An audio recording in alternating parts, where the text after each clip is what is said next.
Hey everyone, how's it going? Welcome to the weekend edition of NoDQ&A video right here on NoDQ.com, as well as the YouTube channel and NoDQ&A videos affiliate, ringsidenews.com. Got more of your questions from twitter.com/AaronRift. So let's get started today with the first one, which comes from Davon. Do you see Triple H costing Seth Rollins the match at Hell in a Cell? Please answer in video.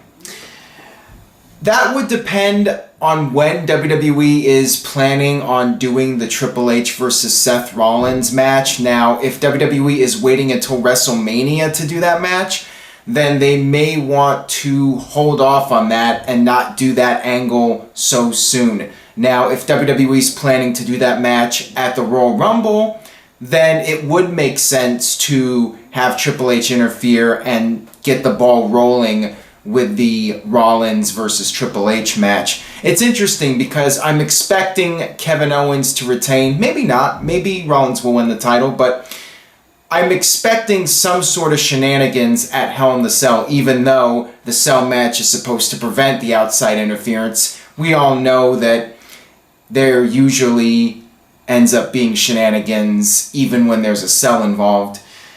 I would not be surprised if Triple H did show up at Hell in the Cell. That would be a good way to have Rollins get screwed over and have Owens retain the title and go forward with the Rollins versus Triple H match. I mean, they need to do it soon. They need to really have some sort of follow-up with Triple H and Seth Rollins. It's already been a couple months now since Triple H turned on Rollins, and I really feel like their storyline has just completely cooled off. So we need to see Triple H soon, and he needs to do something significant, and this would be it.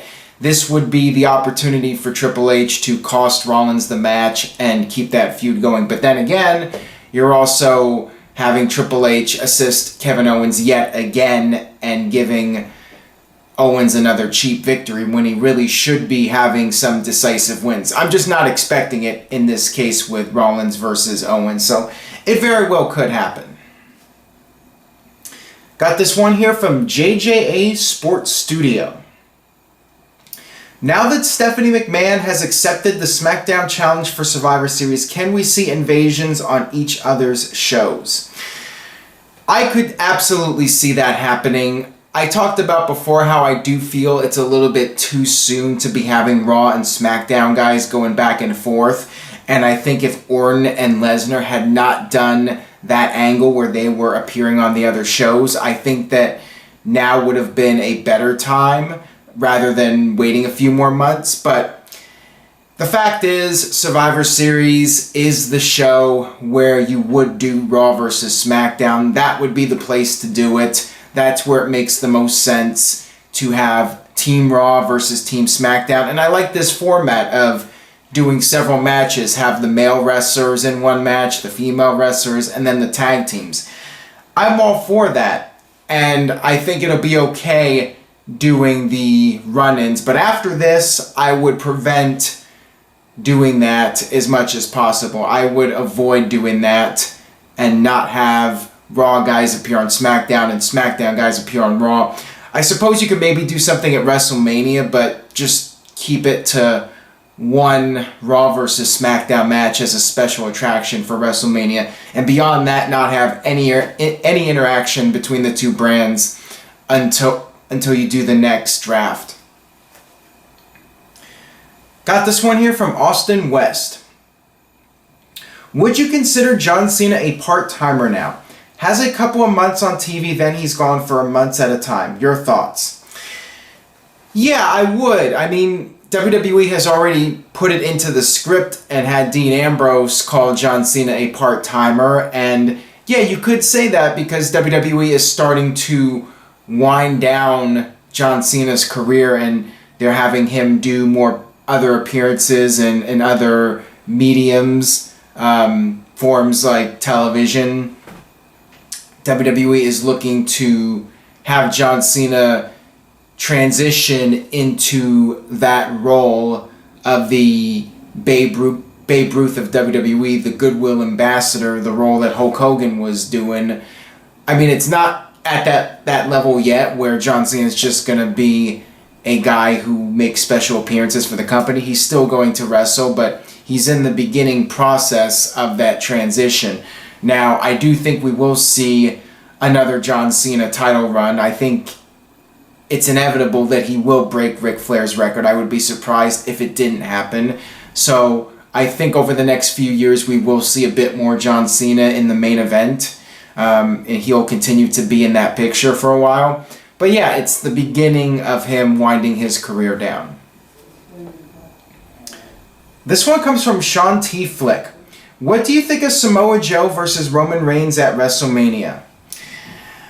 I think on paper it sounds like a cool idea, but my fear is the execution of it. I really do not see how that match would do Roman Reigns, Samoa Joe any favors. I'm not sure if it would do either guy any favors. I mean, of course, I think that it would help Roman Reigns in the sense that he would most likely beat Samoa Joe.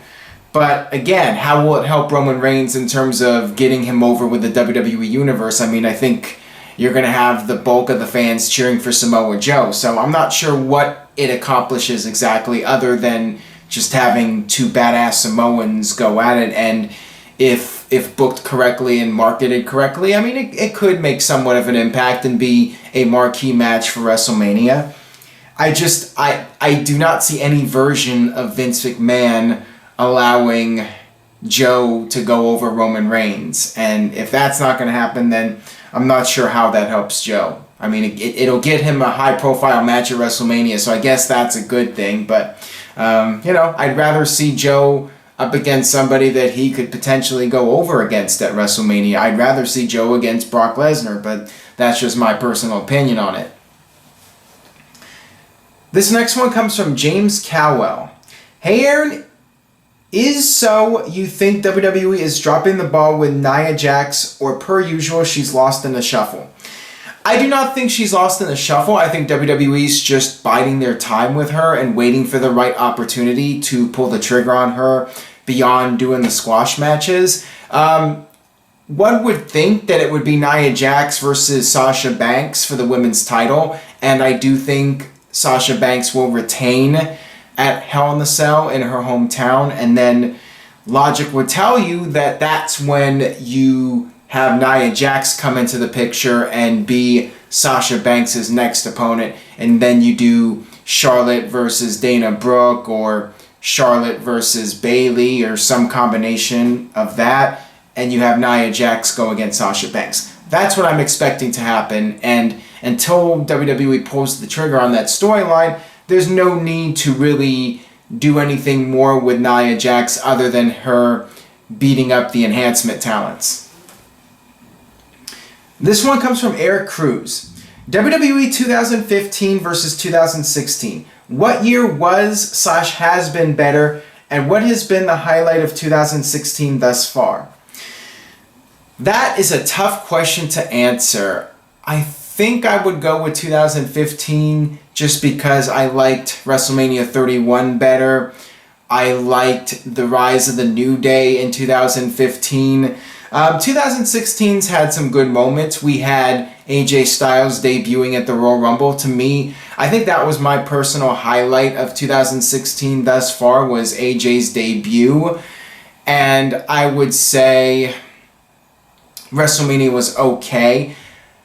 Pretty much all the pay-per-views in 2016 were solid. It's just that there haven't been a lot of solid Raw moments. I guess the best Raw moment of 2016 would be Goldberg returning to WWE. But beyond that, I mean, I cannot think of a lot of Raw moments in 2016 that have really stood out to me. I guess Owens winning the Universal title was a big moment, but they really haven't done a solid follow-up, going back to earlier with Owens and Triple H. So, I mean, both years to me have been poor in terms of storylines and character development. In-ring wise, both years have been strong, but I really feel you need everything. You need a little bit of everything to have a really, truly memorable year, and neither year has really cut it in terms of the storytelling, in my opinion. This one comes from Seth K. If Vince did allow Kurt Angle to do one more match, who would be the best possible opponent for him to face? Interesting question. I think a lot of people would like to see Kurt Angle versus AJ Styles in a WWE ring. They tore the house down in TNA several times, and I think at WrestleMania that would be a tremendous match. I would love to see Kurt Angle versus Seth Rollins. You know, I'm sure there'll be the jokes about Rollins hurting Kurt Angle and they would not be a good match, but I think that would be incredible. Rollins and Kurt Angle would no doubt tear the house down. Kurt Angle versus Kevin Owens would be another one. One of those three I think would be a very solid choice. You know, you would definitely want to put in Kurt Angle against the biggest star possible. And some would say even Brock Lesnar, but I know again people would have that fear about Angle getting hurt against somebody like Brock Lesnar. So maybe AJ Styles or Kevin Owens. This one comes from Matt UU90. Which the most breathtaking entrance you have seen live, and which wrestler gives you goosebumps when you see him fight? I think the greatest entrance I ever saw live was The Undertaker at WrestleMania 21.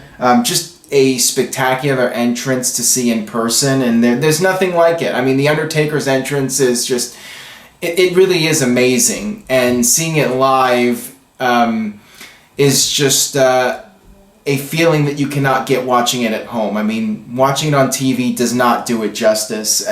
You know, we make fun of Undertaker's entrance for taking forever, but when you're there in the building, it goes by so quickly, and it's just such a spectacular entrance. So, you know, that's the one that sticks out the most to me. And, you know, Undertaker, I mean, in general, when he comes out, I mean, that is truly the biggest entrance, I think, in the history of WWE. And, you know, when Stone Cold would come out at the peak of his run, and The Rock, you know, no doubt those entrances. You know, another one from 21 that I witnessed in person was Hogan's entrance. You know, that was huge for me because, you know, I grew up with Hulk Hogan, and that was such a big deal to see him come out at WrestleMania again. Just a big, feel-good, nostalgic moment. So those would be my top picks. Got this one here from Tristan Quick. Why do Raw keep giving away their pay-per-view main event matches for free on TV? Because, number one, they're looking for TV ratings. Despite what people in WWE say, television ratings are still important, and they still want to pop a rating as much as possible. And the other reason is, it just doesn't matter if WWE gives away pay-per-view quality matches on TV, because of the era we're in now with the network. You know, when people were paying $50 for a pay-per-view, it was more important to not have pay-per-view quality matches given away on free TV. Now it doesn't matter because you have the vast majority of fans subscribe to the network for $9.99 and they will keep watching, and you have those devout fans that will keep watching no matter what. They will keep watching despite complaining. So WWE's attitude is, we'll just throw whatever we want on television. People are going to keep watching anyways, so why do something different? Let's just do what we know works and just stick with our formula. That's their attitude. This one comes from Last Man Sitting. How long before the game is made do you have to be in the WWE? I was looking forward to playing as Nakamura. I'm pretty sure he just barely made the cut. I mean, he debuted, around March at that NXT special before WrestleMania.